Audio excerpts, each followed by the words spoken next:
Hey friends, it's Pastor Kate. We are going through the teaching on Corinthians. Today we're going to be talking about spiritual gifts in worship, and we are working out of 1 Corinthians 14.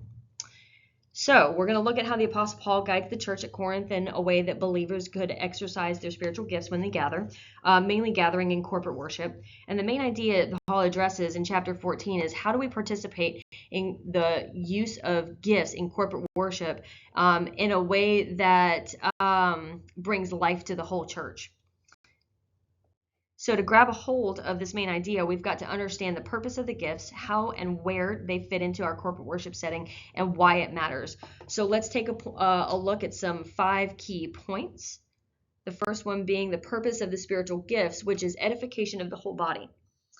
Paul starts by reminding believers that spiritual gifts are not bragging rights or meant to build up one's own self.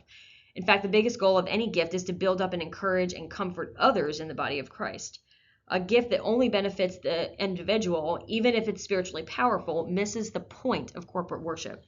So this is why Paul places a higher value on prophecy, not because one gift is better than the other, but because prophecy communicates in an understandable way that benefits everyone. When someone speaks words that others can grasp, it strengthens the church body, promotes understanding, and gives encouragement. This is also why Paul encourages all to speak in tongues in verse 5, but in verse 13, he requires the gift of interpretation during corporate worship. Next point that we will talk about is understanding matters in worship. Paul makes it clear that worship gatherings are not just a place for spiritual expressions, but also for mutual edification. If someone speaks in a way that others cannot understand, it doesn't matter how heartfelt it is, it doesn't build up others in the faith just because they simply cannot understand it. Certainly worship should engage our spirit, but it also needs to engage the mind so that people can participate and grow together. It's important to understand that clarity and understanding help the church grow spiritually. When these components are missing, people are easily confused and or distracted. So, how do we keep things in line and keep things from not being confused or distracted? We've got to have order in service. Order in worship is the next point. Structure is considerate of everybody. So the practical guidance that Paul gives us for how the gifts should be used when the church meets, he points out that pieces of our services should be done with structure and in consideration of everybody. This ensures that each person's contribution adds to the whole, instead of creating confusion. Doesn't this reflect the God that we serve? Our God is not a God of chaos. He is peaceful and he is orderly. Thus, our services should also be peaceful and orderly. Another important part about the instructions for order includes listening to each other. Each of our contributions should take place in an orderly fashion, meaning we should take turns appropriately. Doing this makes sure that the message is clear and encouraging. When the spiritual gifts given to us exercised in a manner that suggests mutual respect and brotherly love, the corporate gathering turns into a place where God's presence is evident and believers leave strengthened.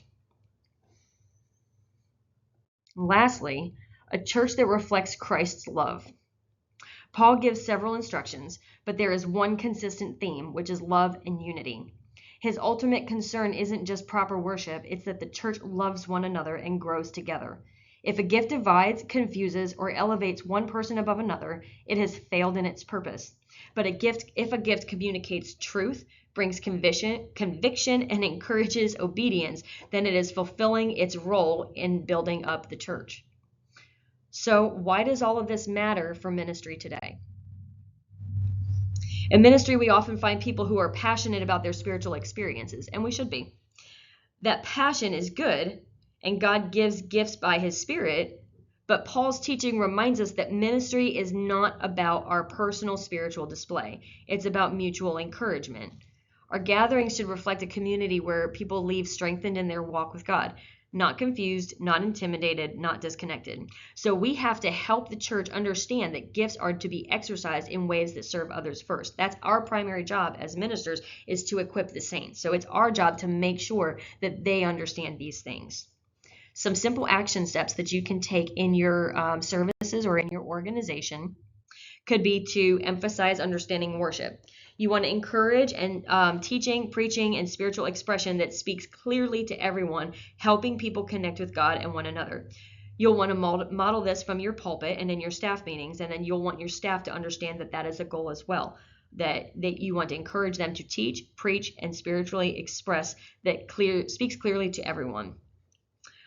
You also want to promote the gifts with purpose. Help people recognize what their gifts are and help then guide them to use those gifts in ways that benefit the whole congregation, not just individuals.